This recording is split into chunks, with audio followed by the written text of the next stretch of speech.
look for ways to try to ease our minds, forced into a change. I guess it had to be this way. But do your best to try to stay awake.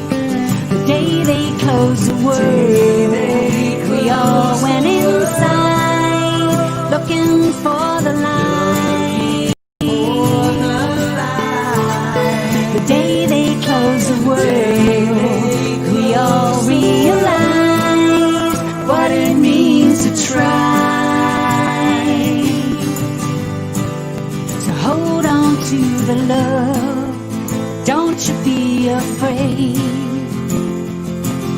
There come a time when you will have your say. And don't forget to pray the Lord to keep us safe. We will live to fight another day. The day they closed the world, we all went inside, looking for the light. The day they closed the world, we all realize what it means to try. I can feel it coming, I can see it miles away. I can feel the sun of brighter days. I can hear the laughter, I can see your smiling face. I can feel the love that's on the way. The day they closed the world, we all went inside, looking for the light. The day they closed the world, we all realized what it means to try. The day they closed the world, we all went outside, looking for the light.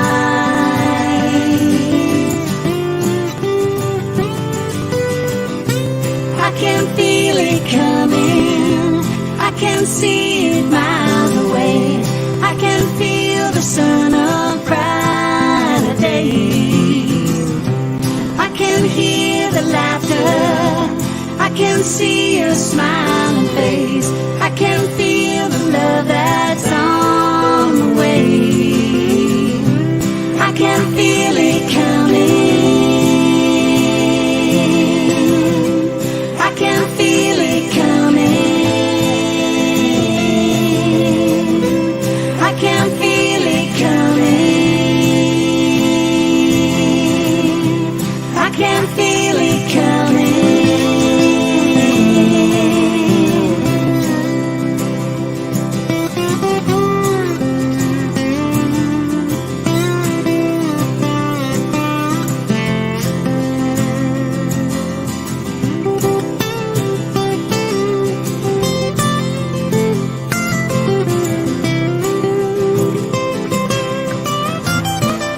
The day they close the world.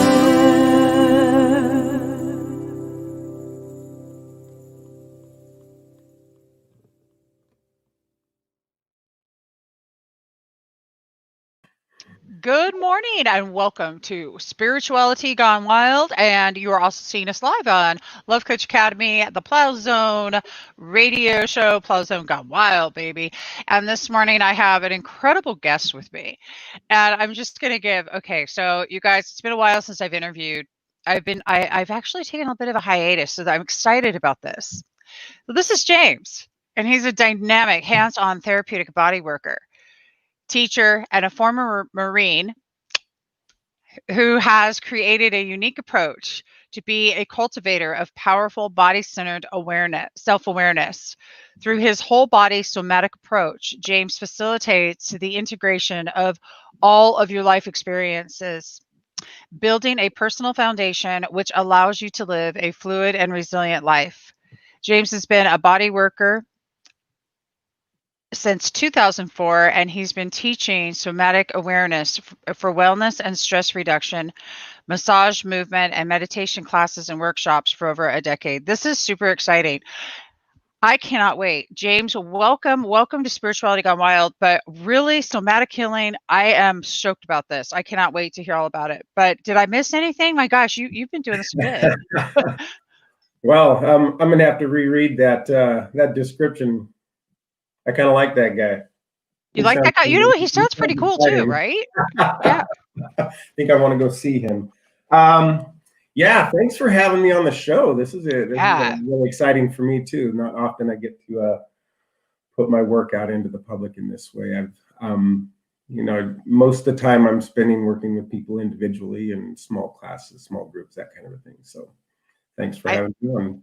For sure. Absolutely. So, well, first off, let's go into, you were a Marine and now you're doing somatic body work. Somatic healing. That's definitely different. A Marine, huh? Well, yeah, that was definitely part of my journey. How exciting. It was definitely life changing. The Marine Corps pulled me up out of going down some pretty wrong directions when I was a young man. Gave me some discipline, gave me some direction, and also gave me a real sense of the capacity that I have, or that we have as human beings, to be able to reach our edges and then go a little bit further, to grow and to mature. There was a lot of learning about how to be in groups, how to be working with other people, how to trust that people have your back, that kind of a thing. So, there's skills and tools that came out of that time period that served me well, that continue to serve me well. There's a lot of Marines have a tendency to go, well, once a Marine, always a Marine. And that's what I've heard, right? Yeah. That was a time period in my life that was very powerful and very it was a big learning experience for me. I don't identify in that way any longer. If you understand what I mean. I'm very proud of my service, but no, I do, because in order for you to be doing this work, you are what we coin as an awakened gentleman. You're an awakened Marine. No. You know what they say, right? I mean, as soon as you think you're enlightened, go live with your family for a week. So, pretty much. Get into a relationship, or any of those things. So any of that. Every time I feel like I've reached a certain level, oh my God, you're so right. Other ways to look at that. I just want to say one other thing about that journey. As I started into the healing arts, the complementary medicine that I'm doing now. What was that, 15, 16 years ago. And that was preceded by a very long period of self-reflection and doing a lot of really deep inner work, all the way through different spiritual studies, 12-step programs, you name it. I've gone down that path looking for, those ways of, so you mentioned 12-step studies. Now, I say without your dark, you wouldn't know your spark. Absolutely. I just had TJ on last night. We were talking about conscious recovery. Yeah. Yeah. So in this journey, it sounds to me like you're more on that conscious recovery route, where everybody's recovering from something kind of thing. That's the truth. We're recovering from being human beings sometimes, I think. Seriously, right? I don't know anybody who isn't recovering from something. So, but this is what I'm digging, is that you saw that I've experienced this too. It's like all of a sudden you opened up and went, there's more to this, right? Mm-hmm. Oh yeah. Let's talk. Amazing. Go ahead, ask. I'm sorry. Oh, so what did that look like for you? Well, so you're trying all these programs. That's a very deep question, but what the journey, started as in my late 20s when that period. I went through a divorce, and it just yanked the rug right out from under me. I was doing all the right things. I had the house, I had the kids in private school. We had the cars, I had a 6-figure business. Everything was cool, and then that just like got pulled right out from under me. And I remember sitting on my couch one morning, and it, I mean, I'm going to just be very personal here, but I walked out in my yard, and my truck had been repossessed because I had been in so much emotional turmoil that I just wasn't keeping up on duties, right? Yeah. And I went in the house and I sat down on the couch, and I remember this very, very clearly. And I sat down on the couch, and the thought came in like, I cannot do this by myself anymore. I cannot do this alone.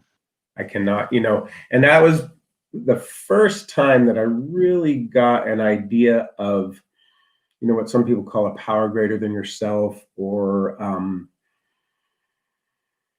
that conditioning that makes us feel like we're separate from everybody else, and that we have to do this, like that whole pull by your bootstraps and Totally. make yourself good, and like put on the good face and put on the show, and then that doesn't work out for a while. It was really the deep start of the start of my really deep journey for years after that.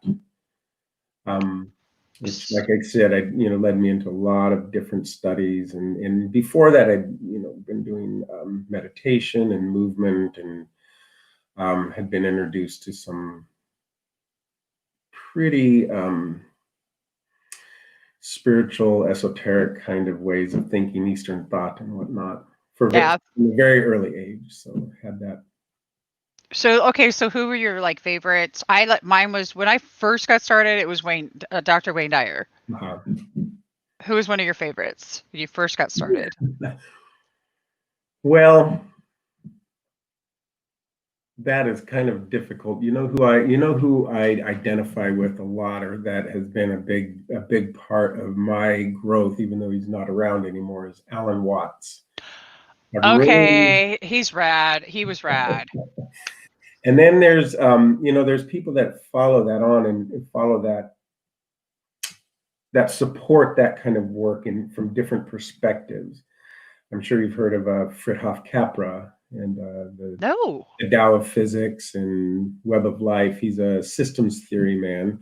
Doesn't go in, it's nothing overtly spiritual, but definitely about quantum physics and fractals, and it goes into that whole interconnected, and it really brings together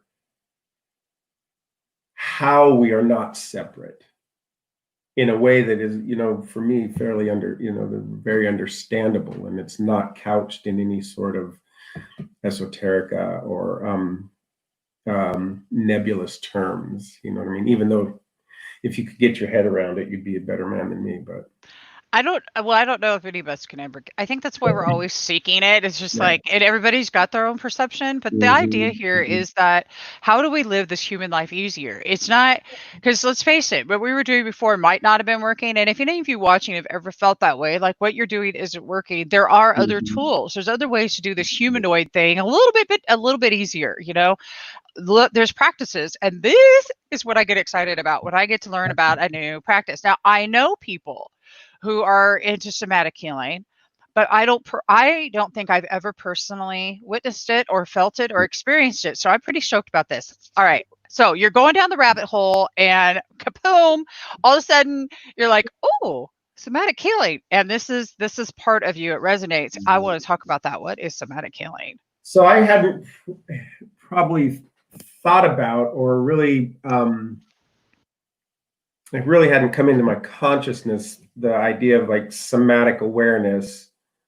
That's a fairly new catchword, or I mean, the word is old, but that concept is a fairly new catchword. That has been around now for maybe 10 years. Somatic awareness. Somatic, and now you see somatic in everything. There's somatica, and there's somatic healing, and there's agency, and it's come out of a lot of the trauma work, a lot of the trauma studies, of Bessel van der Kolk and people like that. What it is somatic comes from the word soma, which means whole body. When you're looking at somatic, you're looking at the body not in its component parts, but as an integrated whole, or as an organic organic whole, kind of like an ecosystem. Okay. That's so you see how everything works, is all working in conjunction, and one piece can't function without the other piece. Like a timepiece. Like, yeah, like a timepiece, yeah. So that's or you know, if you go out into nature and you look at an ecosystem, you know, they're all working together, the mycelium and the plants and the animals and the air and the rain, Yep. right? So in our bodies, you could look at it as as an agreement between a bunch of different consciousnesses, in a way, right? Okay. And one cannot function without the other, and they're all functioning to not just keep you alive, but to get you to have you thrive. So we can go down a whole bunch of other rabbit holes from there, but if you can think of the body as just one organic whole, and then that organic whole is not just interconnected, but it's interdependent on everything else. So it's environment, it's other people. You think about your lungs. Your lungs aren't just those things in your body. They're also the trees. They're also the movement of wind. They're also you and me, you know, the whole exchange between carbon dioxide and oxygen. This is all very true. And an audience, as you're watching, think about this. Have you ever looked at a tree branch and then looked at the lungs? And I've seen these photos where they do comparisons. They're exactly the same. I mean, it is the coolest thing ever. And I got to tell you, you know how I do know that this is kind of true, because a couple of years ago I had a blocked kidney artery.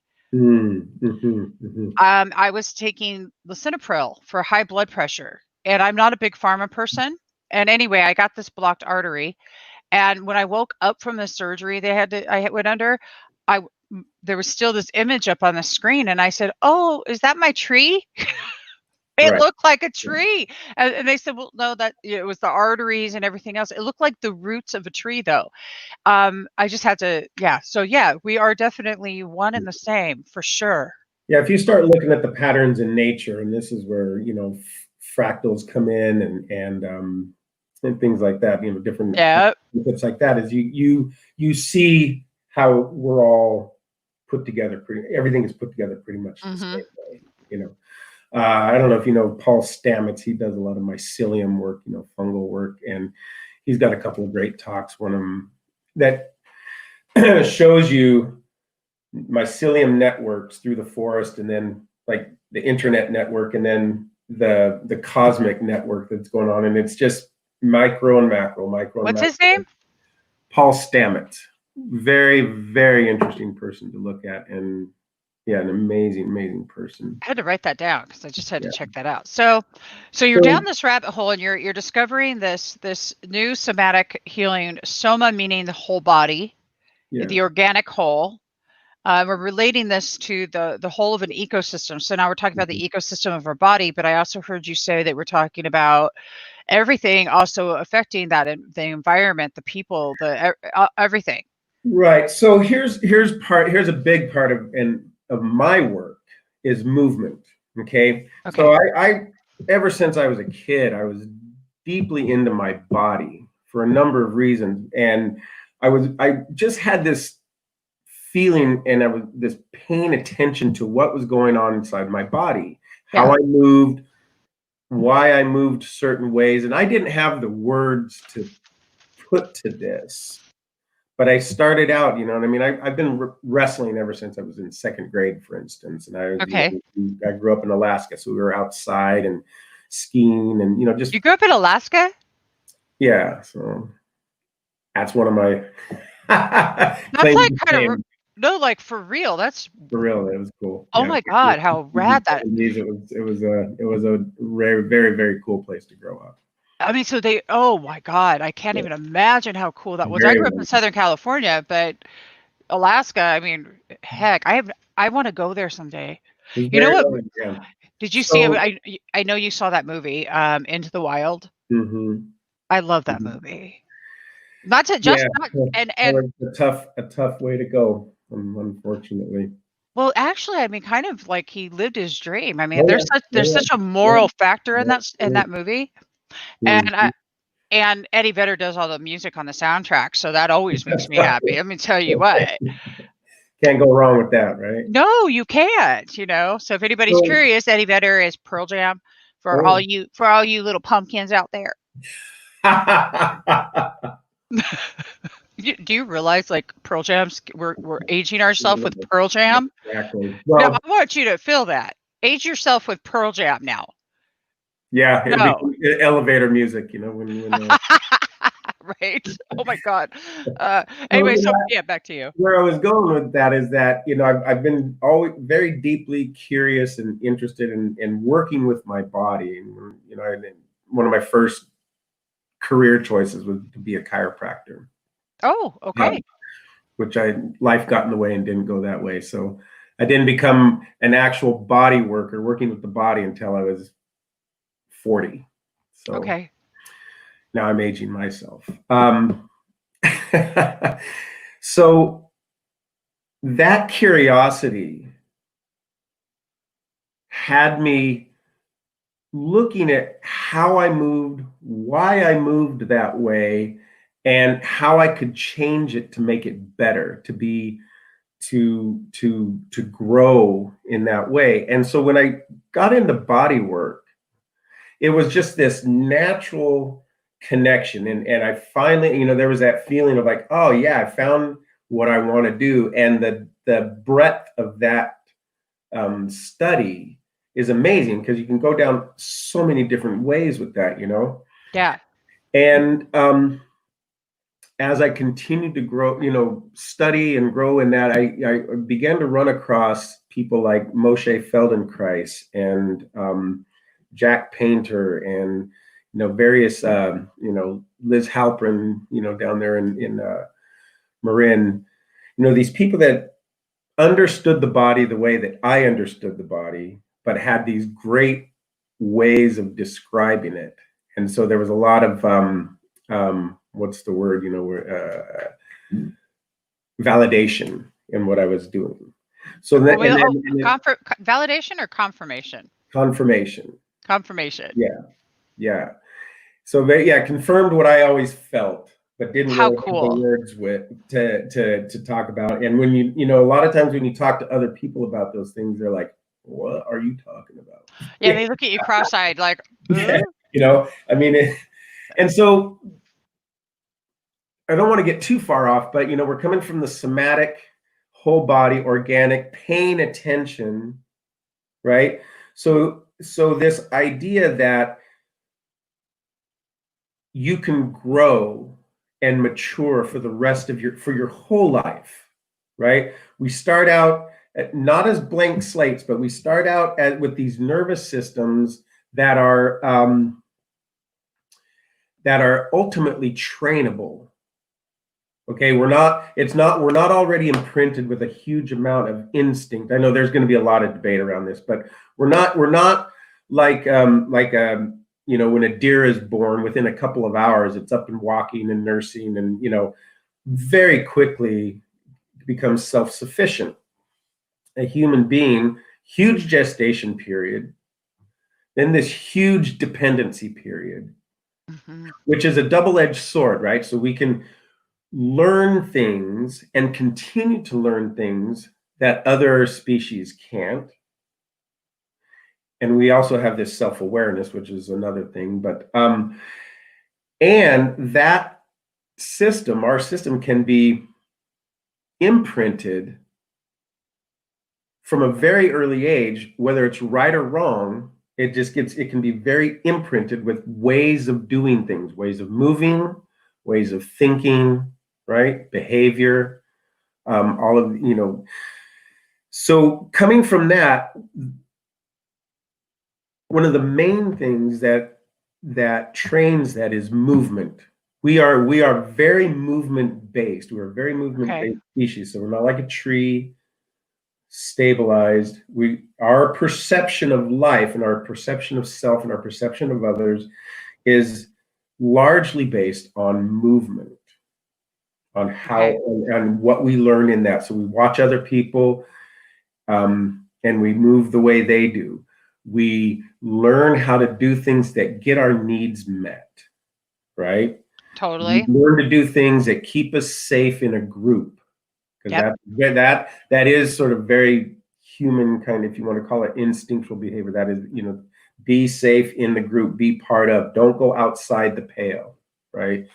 So we learn that very, very well from a very, very early age. And then unfortunately there's this piece as we get older through our education that tells us you've reached your maximum, you've reached your limit, this is who you are, this is what it is, this is how you have to be.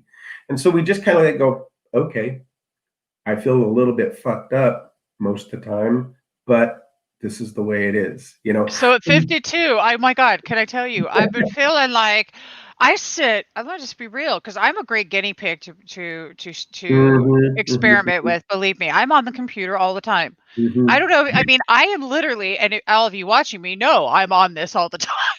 This isn't something new, right? Right. I was on 5 hours for a 5 hour stretch on Sunday. Mhm. No, luckily I had these new Yeah. headphones.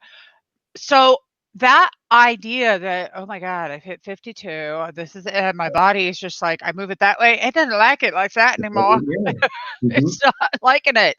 Okay, so yeah, I'm sure there's other people out there who are moving their body going, it's not, I guess this is just the way it's going to be. And That's us the way ladies it's are looking gonna at, be, right? So it's about movement, right? okay, yeah. And as we go along, it's about quality of movement.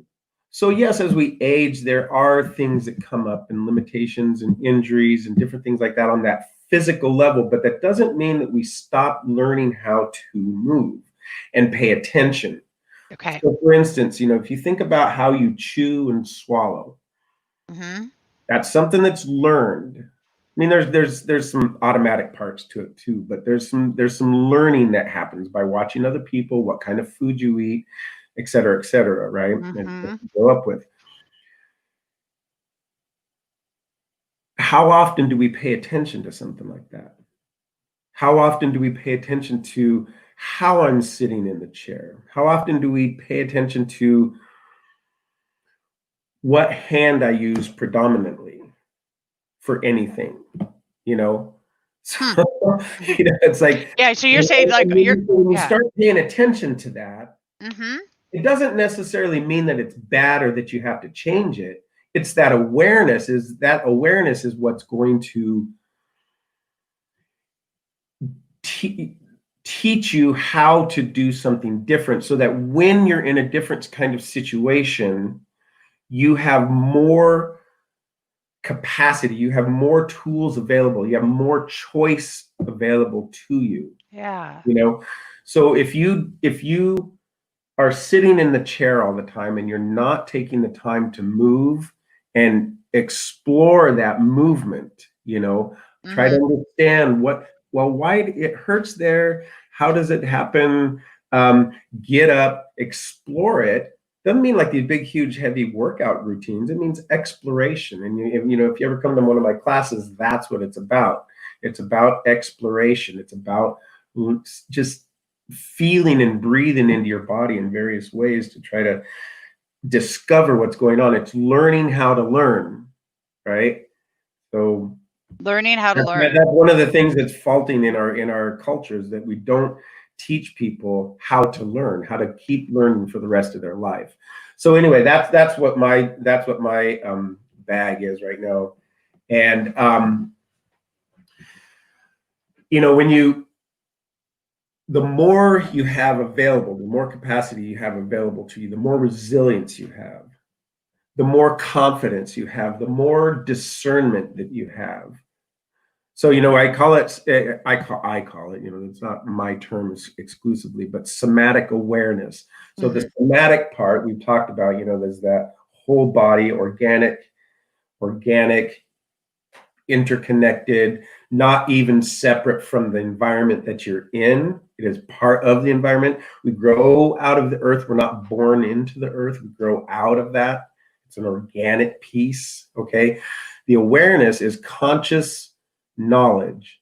So that's that exploration that I'm talking about. We go in and we feel like, well, okay, whatever's going on, try washing your dishes.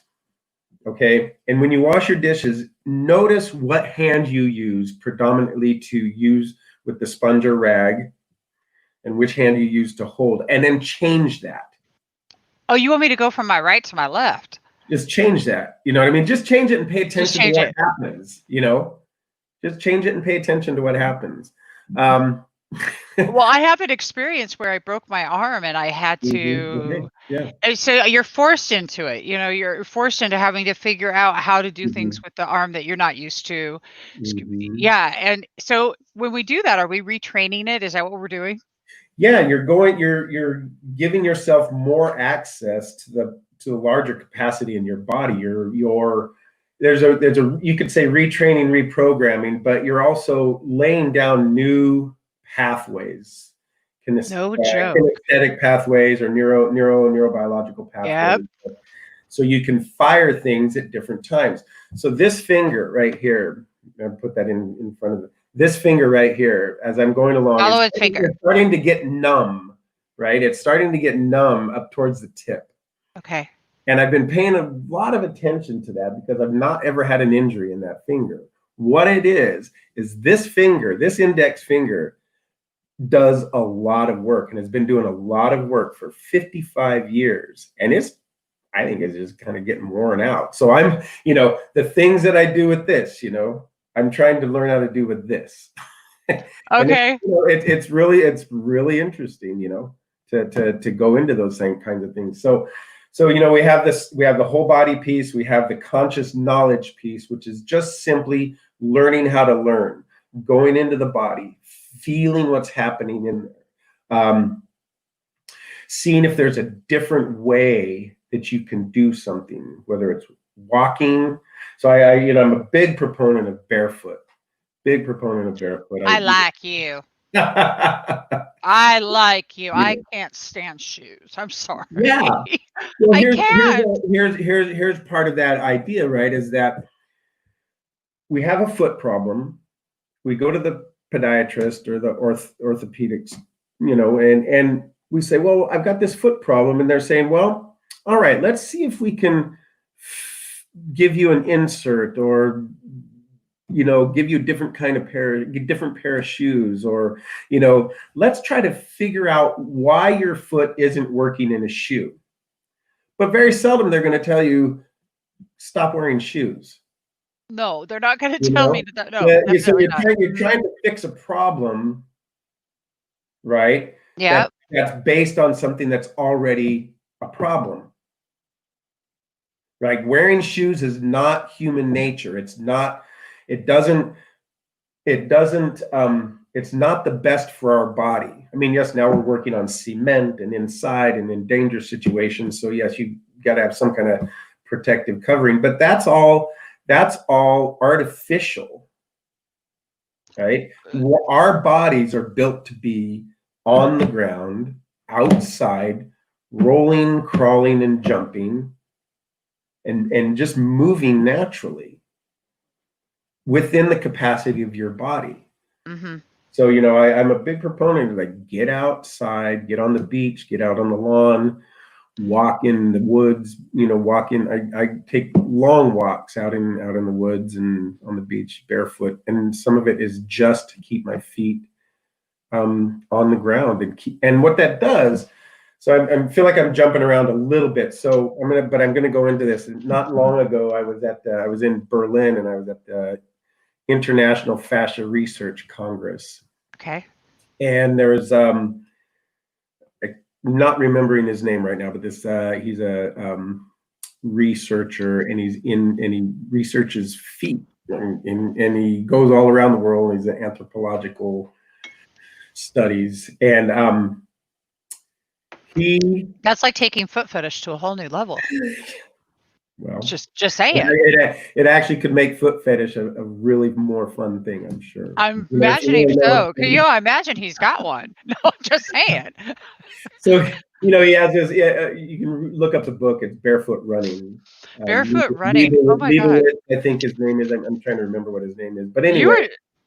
Barefoot Running. What a cool Okay, so you went to this conference. So anyway, the point is that what he's saying and what he said is that when the cultures that they looked at that are barefoot or scantily shod, I love that word, scantily shod.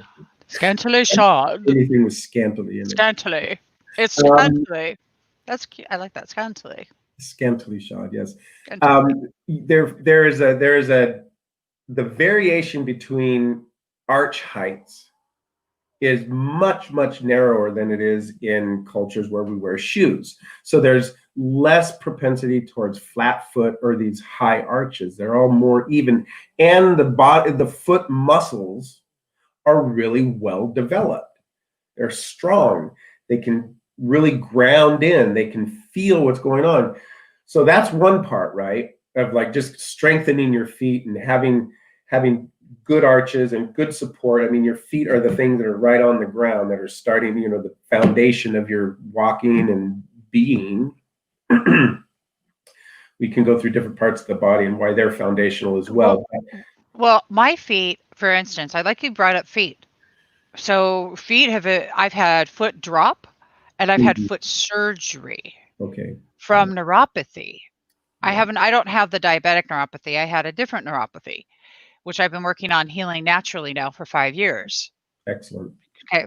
So when you bring up acupuncture. Oh, acupuncture is so great. I love acupuncture. Oh my God. Actually, acupuncture is the only thing that helped my right foot drop that I had.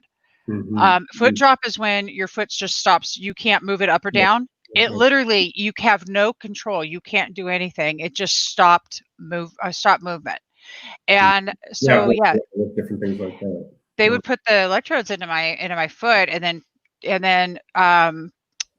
they would put needles in and put electrodes on the needles into my foot that they would say, so my feet were getting shocked by little shock waves with the acupuncture needle going in. But that's the only thing that it took 5 sessions for it to bring my foot back.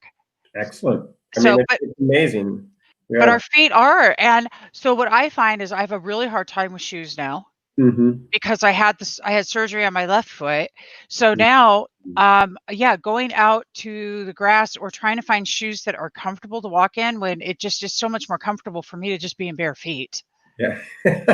Well, see, isn't that the thing? Like it generally is just is more comfortable, but we start putting people in shoes, when they're hardly even walking. We're already putting, isn't that so cute? Let's put some shoes on this. Well, they are so cute. They're little Nikes. It's akin to foot binding. You're really messing people up when you're doing that stuff, right? So what the other thing that happens with feet, and again, I feel like we're kind of digressing a little bit, but it's very interesting, is that feet are full of proprioceptive nerve endings, right? I mean, you've heard of foot reflexology, obviously. So there's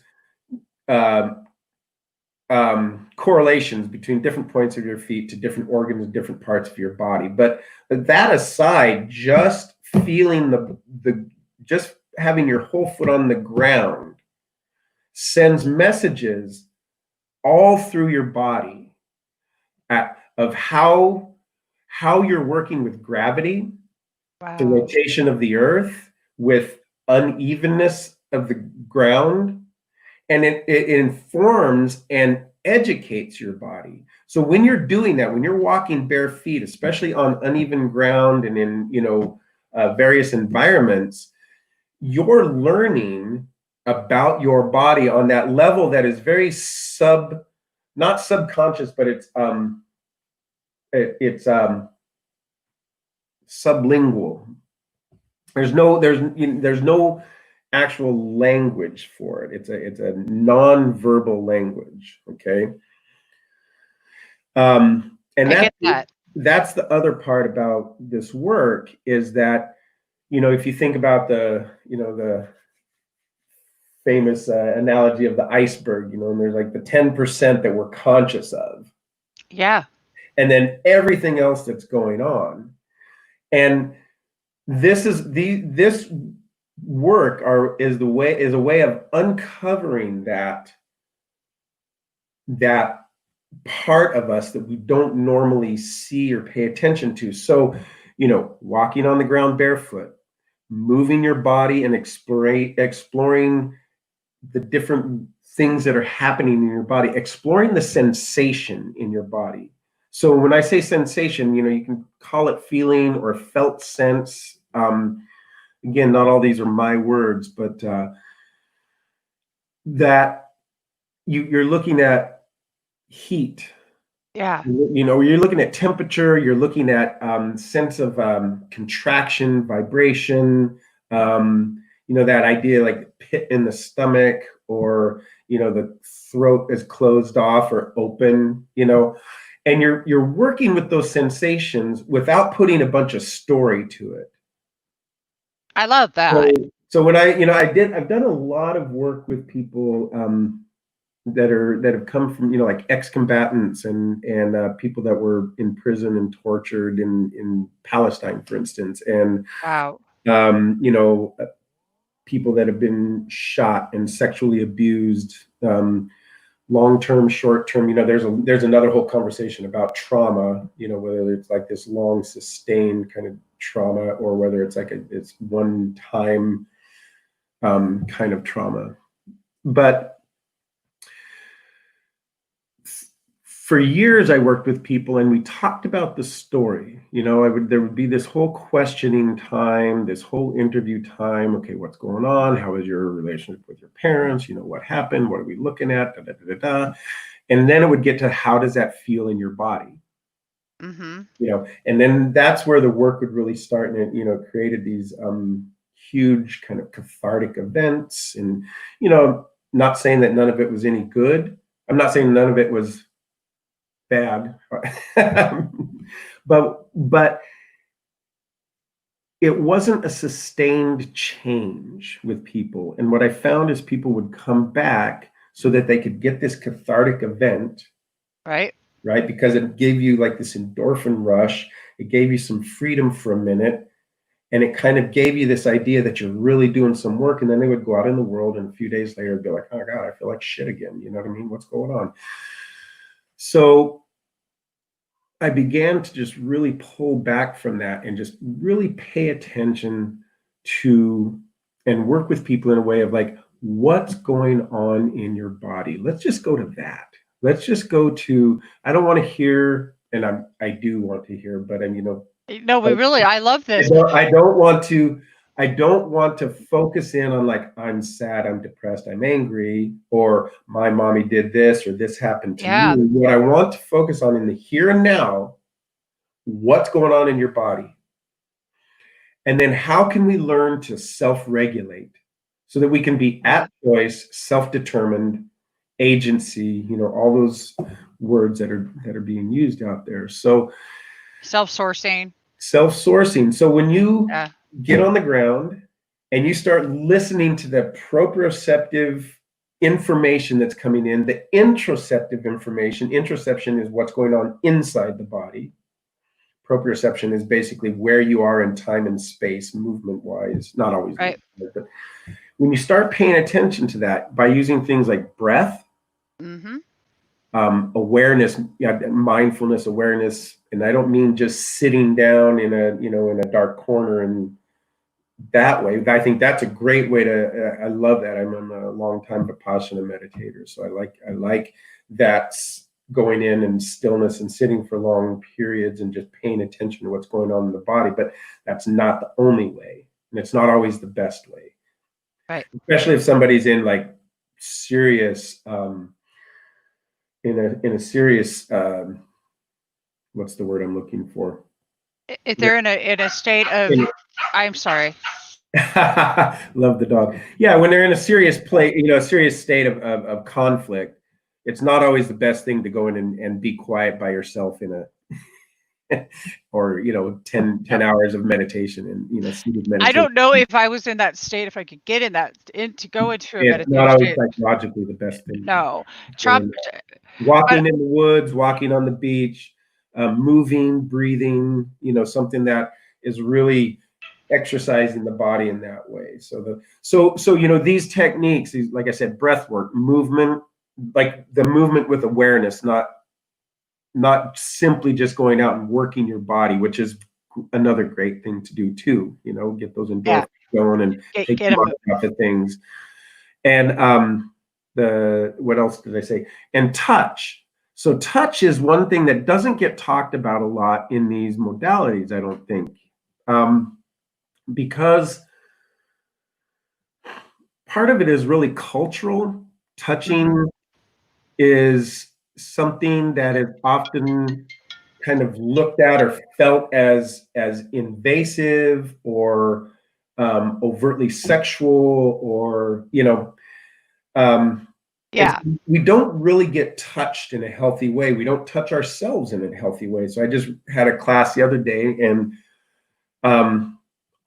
just different techniques of taking care of your body through touch. And I want to teach that class, and I have taught it in different times, but now with the whole state of the world, it's hard to get together. I imagine it's hard, but I'm imagining that there's a way to do this with touch that is also that you can teach online. And I love that you're bringing it up, because this has been coming up a lot lately, is the word touch. But before we go any further, I'm actually going to bring somebody up who wants to come and join our conversation. Okie doke.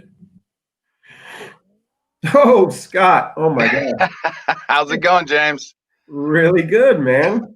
How you doing? Good. How are you? It's been a while. It has been a while. Oh my God. We're just a little grayer. Yeah, a little bit. Yeah. So for everyone out there, James and I were in the Marine Corps together many, many moons ago, back in the 80s. And I found James on the internet, and I hooked up with him, and here you are on Spirituality Gone Wild. Awesome. Debbie, and I'm very grateful for the connection. It's really fun. Wow, how amazing is this, huh? Modern technology. Modern technology is the best. So, Scott, you've been listening to this interview. Yes. And this is hilarious. I just said, Scott, there's a Scott here at my door. There's Scott. Okay, so Scott, you've been listening, and yes, this has been fascinating stuff. Are you resonating with what he's talking about? I am, but that sure doesn't sound like the James I used to know.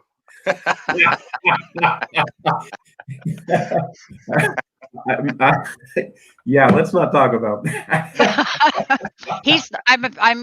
I think he's not the James you probably used to know. And I love, so what's great about this though is that now he's showing up as the James he is today in the current time, and he's teaching us a thing or two about getting into our body, but also about, and we were just talking about touchy. So you're married, Scott, and touching is like, that's one of the best ways for you to connect with your spouse, actually. Not sexual touching. I'm talking. Oh, okay. Then, all right. Yeah, take the sex out of it, Scott. Take it out. No, don't take the sex out of it. No, don't take the sex out of it. I'm wrong. One of the main, and we're here, we're talking about this. I'm going to tell you right now is that one of the main issues in our culture is that we have sort of tried to take the sex out of it in many ways. You know what I mean? So we don't have a healthy relationship with sexuality. And it becomes this thing that's a little bit behind closed doors, which is fine. I mean, I don't mean let's go out and have sex out in public, but it's something that we don't really talk about, or when we talk about it, it's talked about in these sort of adolescent ways, or very sort of behind here. So human beings are built to have touch, to feel pleasure, to explore each other. And yes, it doesn't mean that we're having sex with each other, but it is very sensual. We are sensual beings, and through a lot of different things throughout history, we've really like shut that down. And so then touch, when you talk about it, when I first became a massage therapist, for instance, or I started working in Latin America, there was that idea that, oh, you want to have sex with me. So women wouldn't come because they didn't want to have a guy touching them, and guys wouldn't come because they didn't want to have a guy touching them. You know what I mean? Now I've overcome a lot of that just through my work and just, personality, who I am. And, it's been a huge pleasure to have somebody come in that's never received a massage. I mean, I don't do this very much anymore, but, has never received a massage and go like, oh my God, why have I not been doing this all my life? And it's amazing. And when that work is being done in a way that has a focus of healing, healthy connection, right? Yeah. It has a whole different feeling to it, a whole different connotation to it. And then there's the opportunity for real sensuality, for real connection with people. You know what I mean? And so, I mean, I know not probably the right platform, but I'm very much open to that conversation around Tantra and around like I've been studying Taoist sexology work for many, many years. And, that's I think it's a really important thing. Yeah, actually, it really is. And we don't have time but yeah, that is definitely another reason to have you come back and talk, because that is a whole other avenue that of interest that I have, which I've not studied. I just know a lot of people who teach Tantra or who are definitely, but the healing part of touch is that. Well, look at the study that they did back in the 40s, which was a horrible study where they had like, what was it, 12 babies or something? And do you remember that? And they didn't touch the whole idea was to not give them any human affection whatsoever, period. They just met their needs. They fed them and they changed them, and that was it. No holding, no anything. And every one of those babies died in the first year. Because human touch is so important. And so when somebody starts going, they think it's weird, or they think it's just because a lot of shame, right? Because we're going back to the conditioning of what you talked about in the very beginning here, of when your neurological system, when you're first born and you're learning everything. And my puppies, I tell you. So yeah, it all ties in together, you guys. You see how this works? So I want to know how to get a hold of you. Now, everybody who's watching, know you can actually go and take a class with him online right now. Yes. Yeah, every Monday at 9 o'clock Pacific time, I'm teaching a movement class. Movement is life is what we're calling it right now. But I just for the first time in like 10 years, I have a website now. Yes. He's got a website now. We're going to put it up right now. It just went live, as a matter of fact. I mean, there's still bugs to work out on it, but it's, and I probably should do that. I've been traveling and working out of the country and whatnot for so long that I just neglected the part for a while. But now you did. And it is. It's JamesHumecky.com. JamesHumecky.com. Then I have Facebook, obviously, and Instagram. Okay. There it is. My website, have Twitter. I'm like, why do I need Twitter? I don't know. So this has been such a cool hour. Now, all right, you two. So you met. Can I just wrap a couple things up real quick? Oh yeah. A couple of minutes here. So sure.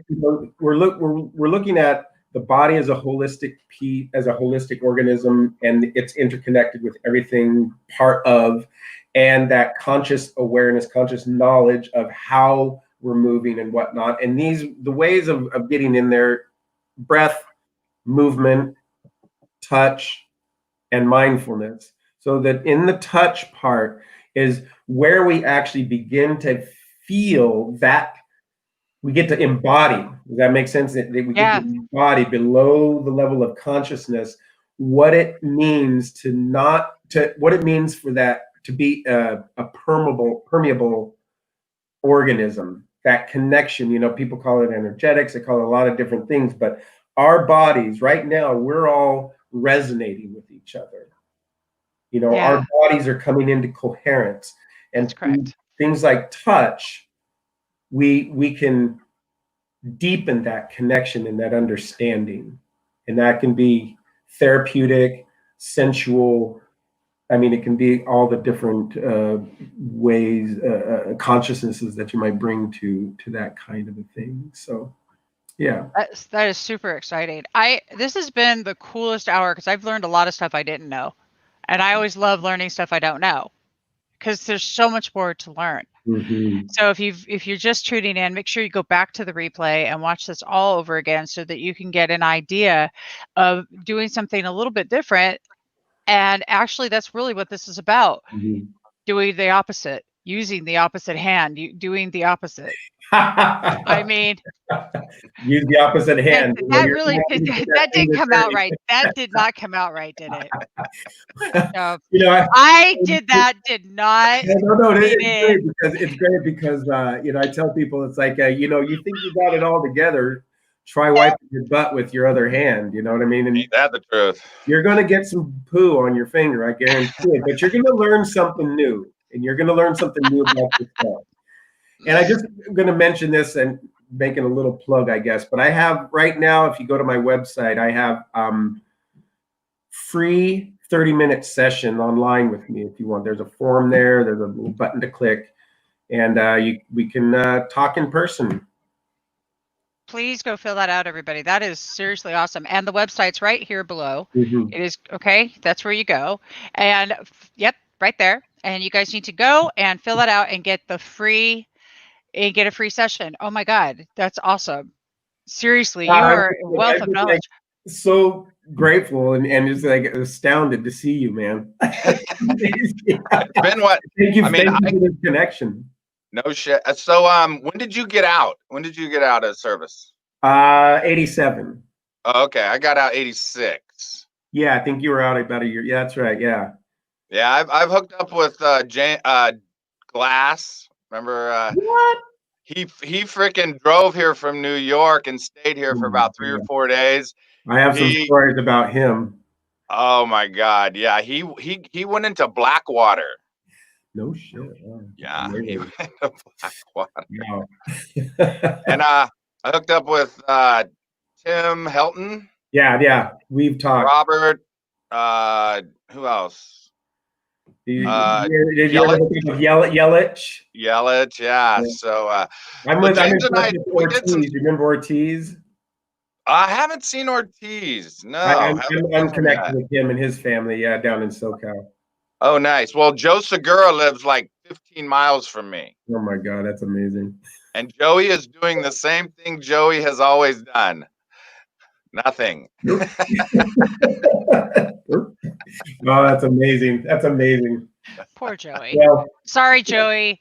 Joey, we love you. We love you, Joey. Yes, I love Joey. I love Joe Segura.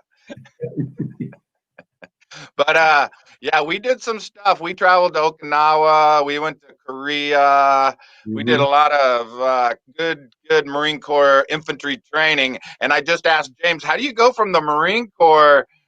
I mean, how did you make the jump into? How long did it take to start doing what you're doing?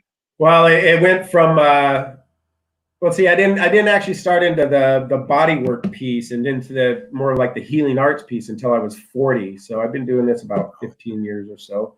Okay. And there was a real transition even at that time. And even though I'd been out by that time, like 15 years or so, no, like 20 years, there was this transition of trying to understand how I could go from somebody that not just that knows how to kill people and has the kind of rage and capacity to do that. People ask me, what did you do in the Marine Corps? And I'm like, I learned how to kill people, basically. That's what I did. That's training every day, one way or another. And to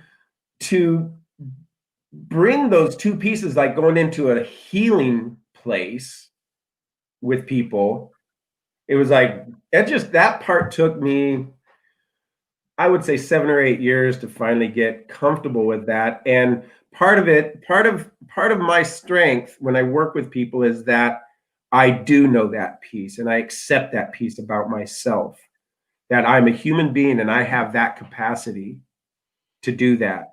And then I can bring that that to bear on people's whatever kind of story they're bringing to the table, and not be thrown off base, off balance, right? Whatever it is. And I'm like, okay, we can meet that. We can meet that. I have a guy that I'm working with right now, and the first time he came to see me, because he's like an kickboxing and grappling and all that kind of stuff, and he's super intense, and he's like, I just need somebody I just need to be punched in the face. This is, he had that kind of, and I'm like, all right, and like elbow, and we're working and moving and breathing, and now it's like there's this stuff that's coming up out of his body, from years of intensity and physical abuse and injuries and this kind of thing, and it's just coming up and out of his body. No story around it at all. He's just like, I'm working on him, and next thing you know, he's like sobbing on the table. He's just like, moving and opening his chest, and he'll text me like, oh my God, I have so much clarity, and I am thinking better than I have in months, and I'm sleeping. That's just like, holy crap, so that's the kind of thing. And one of the other things, and I'll just quickly mention this, is that all those points that we were taught that were submission or kill points, right, in the body, are deeply healing points. Those are places where if you just change your consciousness of how you approach that point, right, you can actually bring healing to somebody's body, like awareness. Like, those are deep points that are amazingly powerful. So Wow, that is just the coolest ever. I'm serious. I'm like wowed by all this. This is fabulous.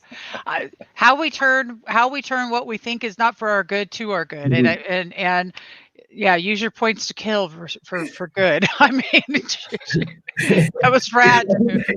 They're like, what do they call it? What are the exorcisms? You know what I mean? That's what oftentimes people are like, you're exercising something out of my body. Like, you know who I want to find out of everyone? The one person I really want to find is Staff Sergeant Brown. I have not been able to find him. Yeah, I haven't heard anything about him for years. Who might know is actually Gilbert Ortiz. Oh, really? Yeah, I'll ask him.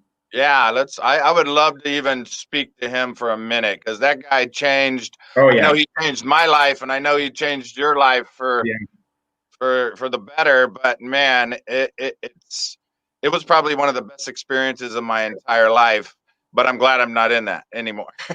Well, I mean, he was one of those guys that was perfect for a bunch of like overly energetic 18, 19-year-olds. You know what I mean? He just had the capacity. He just had the capacity to really bring order to things without being punitive necessarily. You know what I mean?